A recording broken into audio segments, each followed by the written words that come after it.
Ladies, my name is Naza Holliman. I am the founder of the Mommy Blogger Tribe, and I will be emceeing our Wellness Hot Topics. First up, we have Ms. Julie Cole. Julie is a recovering lawyer. I find that hilarious. She's a mom of 6 and co-founder of Mabels Labels, and we all love those adorable little labels. We use them all the time for my boys. She is an award-winning entrepreneur, best-selling author, and sought-after speaker and MC. Are you taking my job? Julie is no stranger to the media, having appeared on NBC's The Today Show, HLN's Raising America, Breakfast Television. Whatever, just here I am. Here she is. Gets a little boring hearing that, quite frankly, but it does explain why I'm a little tired sometimes. So yes, hi, I'm Julie Cole, co-founder of Mabels Labels, parenting author, mom of 6. I'm here to tell you a little bit about how I kind of manage the Motherlode, because I think understanding our capacity, I'm going to give some productivity tips. I'm going to basically say how I do all the things I do while keeping my cool, and hopefully it will be helpful and relatable. First off, let me tell you a little bit about why Mabels Labels started. As was mentioned, I'm a recovered lawyer, proper 12-step program. And we started 20 years ago, and there were 2 reasons why. And I think whenever we're on our journeys, we really have to understand our whys. I had 2. One was that there was a product missing from the market. I had young kids. I was, along with my co-founders, we were using masking tape and permanent marker, and there wasn't a product out there. So we created it. Good entrepreneurial mamas that we are. Oh, I'm so glad that's getting shut. But we get our natural light. So yes, we created originally a dishwasher microwave safe label for all the sippy cups and the bottles and then blah, blah, blah. And then now we have labels for virtually everything. My second why was my son. At the time, my eldest had just turned 3 and he received an autism diagnosis. I did some research and it was pretty clear to me that the traditional workforce was not going to suit what I needed to get done with my son. I wanted to have a really good program for him. I wanted to be able to advocate. And he also had 2 younger siblings already. So it was already a busy household. Actually, Jessica was laughing at me because I've had 6 C-sections. So, and she says she can do something with my core. We shall see. I'm going to check out her YouTube. She did the old, you look great for having 6 kids. I'm like, you can't see my uterus. So those are my 2 reasons. And I am happy to report that over the years, Mabels Labels has grown. 20 years on is our 20th birthday. You know, I've got 50 full-time employees. We're out of a 16,000 square foot facility. And while Mabels has experienced success, so has my son. He's 23. He just graduated, got his degree from, we say university college. And he's got a black belt, a driver's license, loads of friends. He's done aid work in Africa. He's currently backpacking through Australia. And I often kind of joke, that on my deathbed, I'll say he's my life's greatest achievement and the other 5 are okay too. So, yeah, a couple of my tips for managing the Motherlode I'll share with you. My first is I say no. I say no a lot. My kids know, they know that no is a full sentence. And a lot of my no's really have to do more with boundaries. So I say no to my kids. I'll give some examples. So if my kid came home and said, hey, Ma, I need 24 cupcakes tomorrow to bring to school, I'd be like, are you new here? Have we just met? Never going to happen. And my kids know my mantra, and my staff knows my mantra, and everybody who honors my time knows that your lack of planning does not constitute my emergency. Remember that one. So no, you're not getting 24 cupcakes tomorrow. And the fact of the matter is I'm not making 24 cupcakes in 2 weeks either. I'm going to get a baker to do that. I'll pay the baker to bake. They'll pay me to make the labels. Let's get this whole economy going. Let's all do what we're good at. So I say no to that. I also say no to this sounds mean, but it's really not. If my kids forget their school lunch, I don't bring it to them. I could spend my life chasing 6 kids with stuff they forgot. They don't get their lunch. And guess what? They only forget it once. And none of them have had a scurvy yet. Nobody's wasting away. They always have a sibling they can grab a granola bar from. It's really not my concern. They don't even call me.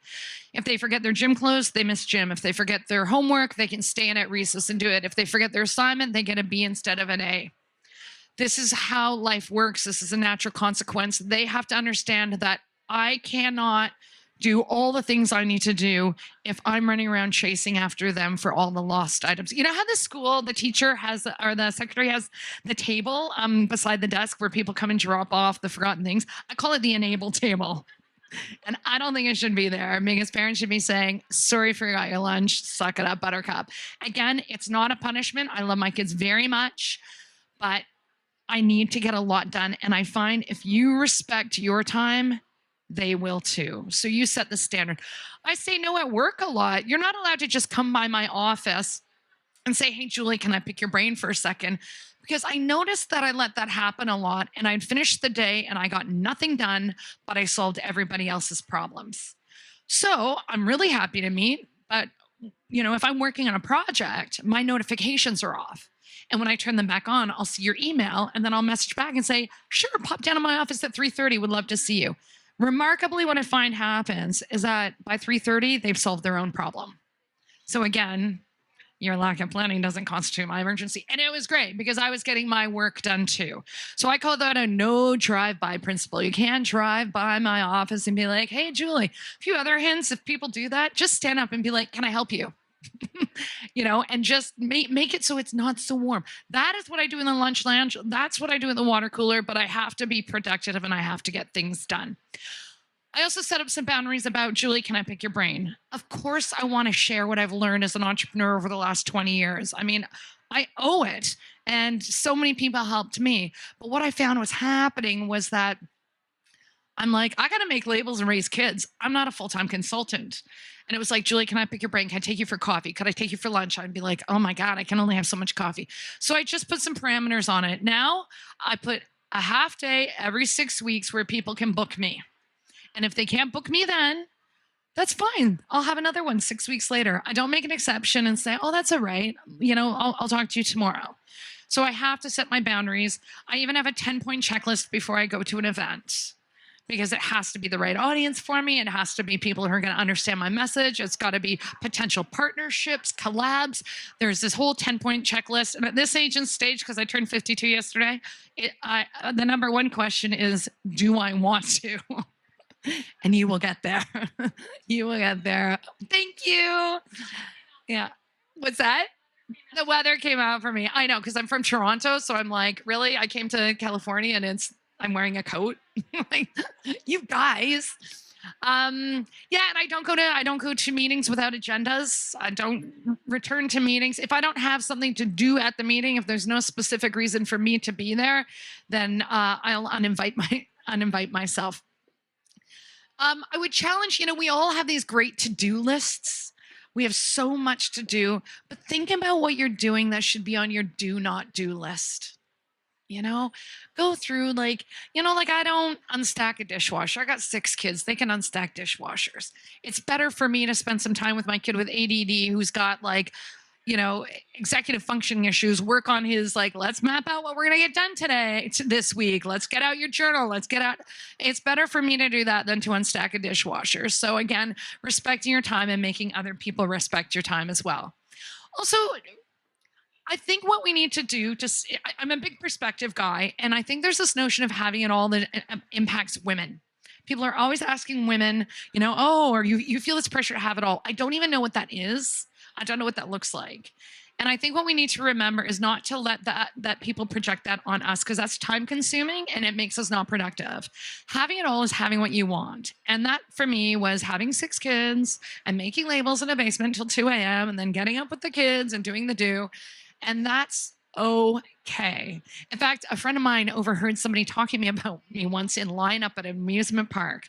And they were saying, oh God, do you read Julie Cole's blog? Oh my God, she makes those labels and she's got those 6 kids and one of them's autistic and how awful. And my friend was laughing because she was like, wow, Julie thinks she's got the best life. And I do think I have the best life. It might not be what other people want, and that's okay. But if you get sucked into those, those things where you're listening to what other people are projecting onto you, I feel like that about self-care and me time. I don't need traditional me time. As you can tell, my nails are not done. But that's okay, like I remember when I was a young mom and everybody's like, "Oh, you need more me time, Julie. You're gonna go crazy." I'm like, "What?" So somebody bought me a massage, and that's great if you need a massage and get a massage. I spent an hour thinking about all the things I could have been getting done. So I needed to make sure I didn't let other people's ideas of self care. To me, self care was like going to watch my kid play hockey and not chasing a toddler around, just being able to actually watch. Self care looks different to all of us. And maybe it is yoga. Maybe it is a massage. Maybe it is getting your nails done. Great. Take it. But don't let other people's self care, you worry about your own self care and define it for you, what that means. The other thing too, I feel like takes up a lot of time is the comparison thing. Comparison is the thief of joy. And I know in these times of social media, we are seeing what other people are posting, but you need to remember that these are their highlight reels. Perfect husbands and kids exist in Facebook status updates, Insta stories, and movies. They don't exist in real life. So if you find yourself comparing, if you're finding that it's taking you down, if you're getting sucked and going into rabbit holes, that is super unproductive and super time consuming. So try to say to yourself, you know what? I need to do a little social diet. Or the best thing you can do is unfollow someone.